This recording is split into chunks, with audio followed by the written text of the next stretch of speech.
Asambleísta Juan Carlos Casinelli. Muchas gracias, señor presidente.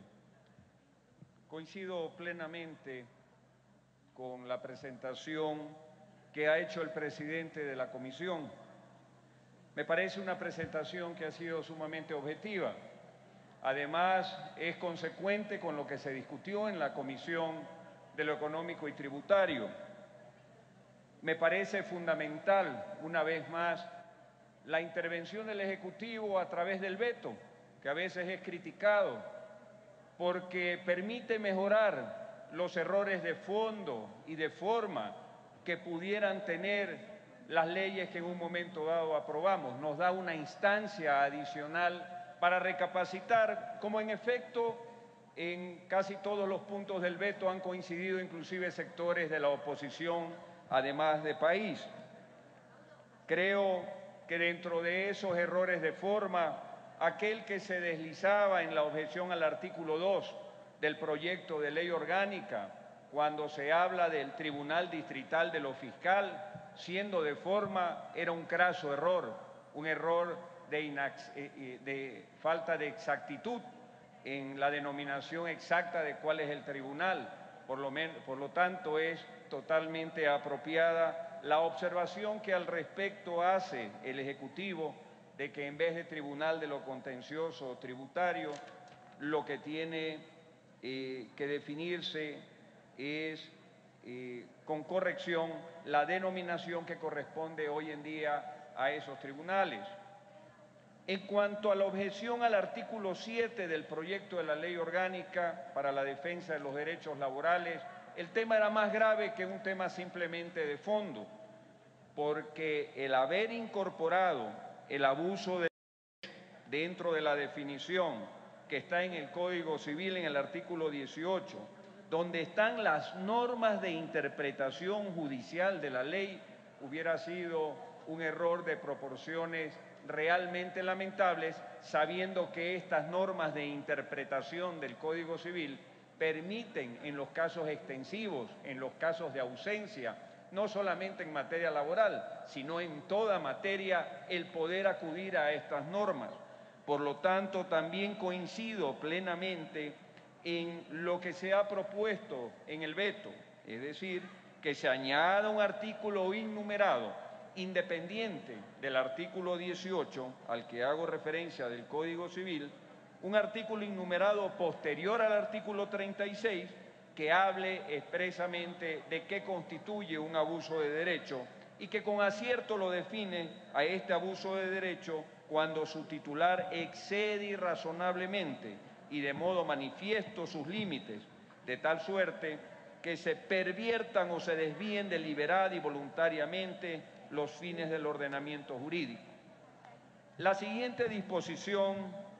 que también tiene coincidencia en los distintos sectores, la que hace relación a la objeción al tercer inciso de la disposición, efectivamente se trata de una cuestión de forma que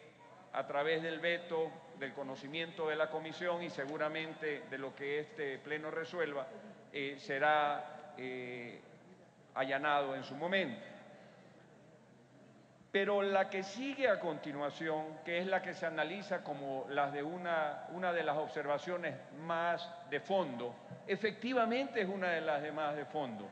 porque el error en que se había incurrido podía traer el beneficio para aquellos que no habían en su momento cancelado obligaciones para con el Seguro Social por más de 3 años, por 5, por 10, por 15. Parecería que cuando aprobamos esto, si no fuera porque hoy lo podemos considerar a través del veto, de una manera equivocada buscamos a través de una norma amplia, amplísima, beneficiar a aquellos morosos, a aquellos que estaban adeudando de una manera irresponsable por años, sus obligaciones para con el Seguro Social y causando de esta manera un perjuicio inminente a los afiliados. Sin embargo, también se consideró en el debate de la comisión el revisar lo que sugería el veto presidencial al ponerle un plazo máximo para los que estén incursos y puedan beneficiarse de esto que el Pleno aprobó, un plazo máximo de 3 años. Hasta 3 años pueden acogerse a lo que el Pleno resolvió en su momento y que está en esta reforma de la ley, con la finalidad de que puedan afiliar sin necesidad de multas, sin necesidad de intereses, a aquellos que no han sido afiliados. Pero aquellos que no afiliaron por más de 3 años, que mantienen empleados por 20, por 15, por 18 años, por 4, por 5, por 6, claro que tienen que ser sancionados, claro que tienen que conllevar la respectiva sanción que actualmente está en vigencia en la ley. Lo otro hubiera sido irresponsable, como lo decía el propio asambleísta Ramiro Terán, pero en una concepción totalmente distinta a la que yo estoy manifestando. Decía, ¿qué va a pasar con aquellos? Y se iba a un sector, aunque las leyes son generales, ¿qué iba a pasar con aquellas personas que, estando en la educación, no se los había afiliado por años? Aplicar la ley. Si corresponde aplicar la ley, tan sencillo como aplicar la ley. El omitir hacer lo que se debe no quiere decir que es correcto. El no darle sueldos justos a las empleadas domésticas o jornadas de trabajo justas a las empleadas domésticas no quiere decir que por eso, al hacer una reforma que les otorgue eso, les estamos quitando algún derecho. Todo lo contrario, se les está dando ese derecho que se les quitó por tantos años a recibir esas remuneraciones.